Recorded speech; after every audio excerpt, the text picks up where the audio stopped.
ನಮಸ್ಕಾರ ಸ್ನೇಹಿತರೆ, ತುಂಬ ಜನ ಶಿವರಾತ್ರಿ ಹಬ್ಬಕ್ಕೆ ಉಪವಾಸ ಇರ್ತಾರೆ. ಅಂಥವರು ಈ ಒಂದು ಸಾಬುದಾನ ಕಿಚಡಿನ ಮಾಡ್ಕೊಳ್ಳಿ.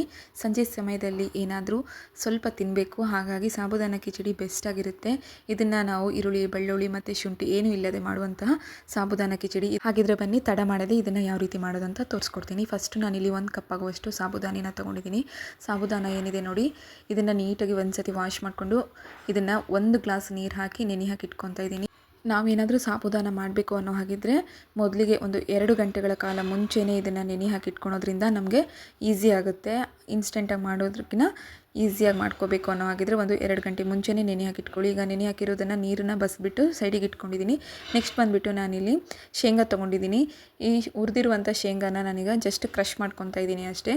ತುಂಬ ಪುಡಿಯಾಗಿ ಏನು ಬೇಕಾಗೋದಿಲ್ಲ, ತರಿಯಾಗಿದ್ದರೆ ಸಾಕಾಗುತ್ತೆ. ಈ ರೀತಿ ನೋಡಿ ತೋರಿಸ್ತಾ ಇದ್ದೀನಲ್ಲ, ನಿಮ್ಮ ಹತ್ರ ಏನಾದರೂ ಒಂದು ಕ್ರಷರ್ ಇದ್ದರೆ ಈ ರೀತಿ ಮಾಡ್ಕೊಳ್ಳಿ. ನೆಕ್ಸ್ಟ್ ಬಂದುಬಿಟ್ಟು ಅದರಲ್ಲೇ ನಾನು ಈಗ ಮೆಣಸಿನ್ಕಾಯಿ ಮತ್ತು ಕೊತ್ತಂಬರಿ ಎರಡನ್ನೂ ಪೇಸ್ಟ್ ಮಾಡ್ಕೊತಾ ಇದ್ದೀನಿ.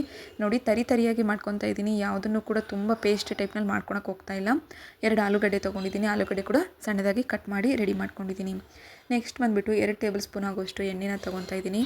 ಎಣ್ಣೆ ಕಾದ ನಂತರ ಇದಕ್ಕೆ ಸ್ವಲ್ಪ ಜೀರಿಗೆ ಹಾಕ್ಕೋಬೇಕು. ಜೀರಿಗೆ ಹಾಕಿ ಚಟ್ಪಟ್ ಅಂದ ತಕ್ಷಣ ನಾವೀಗ ಆಲೂಗಡ್ಡೆ ಏನಿದೆ ನೋಡಿ, ಕಟ್ ಮಾಡಿ ಇಟ್ಕೊಂಡಿರುವಂಥ ಆಲೂಗಡ್ಡೆ, ಹಸಿ ಆಲೂಗಡ್ಡೆ, ಹಾಗಾಗಿ ಇದನ್ನು ಒಂದು ಸ್ವಲ್ಪ ಎಣ್ಣೆಯಲ್ಲೇ ಚೆನ್ನಾಗಿ 50% ಬೇಯೋಕ್ಕೆ ಬಿಡಬೇಕಾಗುತ್ತೆ. ಹಾಗಾಗಿ ನಾನಿಲ್ಲಿ ಆಲೂಗಡ್ಡೆ ಹಾಕ್ಕೊಂಡಿದ್ದೀನಿ. ಆಲೂಗಡ್ಡೆ ಚೆನ್ನಾಗಿ ಫ್ರೈ ಆದ ತಕ್ಷಣವೇ ನಾನಿಲ್ಲಿ ಕರಿಬೇವನ್ನ ಹಾಕ್ಕೊತಾ ಇದ್ದೀನಿ. ಹಾಗೆ ಸ್ವಲ್ಪ ಮೆಣಸಿನ್ಕಾಯಿನ ಹಾಕ್ಕೊತಾ ಇದ್ದೀನಿ. ಜಟ್ಪಟ್ ಅಂತೇಳಿ ಕೇವಲ 5 ನಿಮಿಷದಲ್ಲಿ ಇದು ರೆಡಿ ಆಗುತ್ತೆ. ಒಂದು ಸತಿ ನೀವು ಕೂಡ ಉಪವಾಸ ಇದ್ದಾಗ ಈ ರೀತಿ ಟ್ರೈ ಮಾಡೋದನ್ನು ಮಾತ್ರ ಮರಿಬೇಡಿ. ನೋಡಿ, ಇವಾಗ ಎಲ್ಲವೂ ಕೂಡ ಚೆನ್ನಾಗಿ ಫ್ರೈ ಆಗಬೇಕು. ಅದಾದಮೇಲೆ ಸ್ವಲ್ಪ ಹಸಿ ಶೇಂಗಾನ ತೊಗೊಂಡಿದ್ದೀನಿ. ಆಲ್ರೆಡಿ ನಾನಿಲ್ಲಿ ಕ್ರಷ್ ಮಾಡಿ ಇಟ್ಕೊಂಡಿದ್ದೀನಿ, ಹಾಗಾಗಿ ಸ್ವಲ್ಪ ಶೇಂಗಾ ಅಷ್ಟೇ ಆ್ಯಡ್ ಮಾಡ್ಕೊತಾ ಇದ್ದೀನಿ. ಈಗ ಎಲ್ಲವನ್ನು ಕೂಡ ಎಣ್ಣೆಯಲ್ಲೇ ಒಂದು 60% ಆಗೋವರೆಗೂ ಚೆನ್ನಾಗಿ ಫ್ರೈ ಮಾಡ್ಕೋಬೇಕಾಗುತ್ತೆ. ಅದಾದಮೇಲೆ ರುಚಿಗೆ ತಕ್ಕಷ್ಟು ಉಪ್ಪು, ಸಣ್ಣ ಉಪ್ಪನ್ನ ಆ್ಯಡ್ ಮಾಡ್ಕೊತಾ ಇದ್ದೀನಿ. ಉಪವಾಸದ ಉಪ್ಪು ಅಂತಲೂ ಬರುತ್ತೆ, ಅದನ್ನು ಕೂಡ ಹಾಕಬೇಕು. ನಿಮ್ಮ ಹತ್ರ ಇದ್ದರೆ, ಅವೈಲೇಬಲ್ ಇದ್ದರೆ ಹಾಕಿ, ಇಲ್ಲಾಂದರೆ ನಾರ್ಮಲಾಗಿ ಯೂಸ್ ಮಾಡುವಂಥ ಉಪ್ಪನ್ನೇ ಹಾಕ್ಕೊಳ್ಳಿ.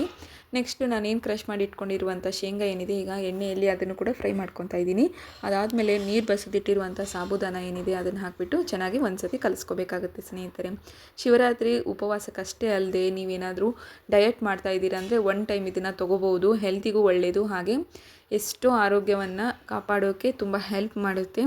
ಈಗ ನಾನು ಸ್ವಲ್ಪ ಅರಿಶಿನ ಹಾಕ್ಕೊತಾ ಇದ್ದೀನಿ. ಅರಿಶಿನ ಹಾಕಿಬಿಟ್ಟು ಒಂದು ಸತಿ ಕಲಿಸ್ಕೊಂಡ್ರೆ ರೆಡಿ ಆಗುತ್ತೆ. ಈಗ ಇದನ್ನು ಒಂದು 2 ನಿಮಿಷಗಳ ಕಾಲ ಸ್ಟೀಮ್ ಆಗೋಕ್ಕೆ ಬಿಡಬೇಕಾಗುತ್ತೆ. ಏನಿದೆ ಸಾಬುದಾನ ಏನಿದೆ ಅದು ಕೂಡ ಸ್ವಲ್ಪ ಬಿಸಿ ಆಗಬೇಕು, ಹಾಗಾಗಿ ಸ್ಟೀಮ್ ಆಗೋಕ್ಕೆ ಒಂದು 2 ನಿಮಿಷ ಬಿಟ್ಟರೆ ಸರಿ ಹೋಗುತ್ತೆ.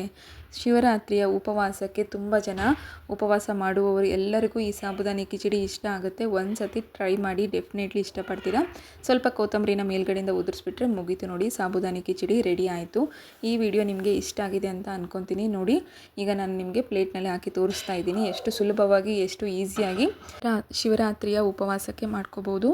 ನೋಡಿದ್ರಲ್ಲ, ಇದೇ ರೀತಿ ನೀವು ಕೂಡ ಮಾಡ್ಕೊಳ್ಳಿ. ಹಾಗೆ ಇನ್ನೂ ಹೆಚ್ಚೆಚ್ಚು ವೀಡಿಯೋಸಿಗೆ ನನ್ನ ಚಾನಲ್ನ ಸಬ್ಸ್ಕ್ರೈಬ್ ಆಗೋದನ್ನು ಮಾತ್ರ ಮರಿಬೇಡಿ. ಹಾಗೆ ಪಕ್ಕದಲ್ಲಿರುವ ಬೆಲ್ ಐಕಾನ್ನ ಕ್ಲಿಕ್ ಮಾಡಿ, ಎಲ್ಲರಿಗಿಂತ ಮುಂಚೆ ನೋಟಿಫಿಕೇಷನ್ ನಿಮಗೆ ಸಿಗುತ್ತೆ. ಈ ವಿಡಿಯೋ ನೋಡಿರೋ ಎಲ್ಲರಿಗೂ ಕೂಡ ಧನ್ಯವಾದಗಳು. ಹಾಗೆ ಶಿವರಾತ್ರಿ ಹಬ್ಬದ ಹಾರ್ದಿಕ ಶುಭಾಶಯಗಳು. Thank you.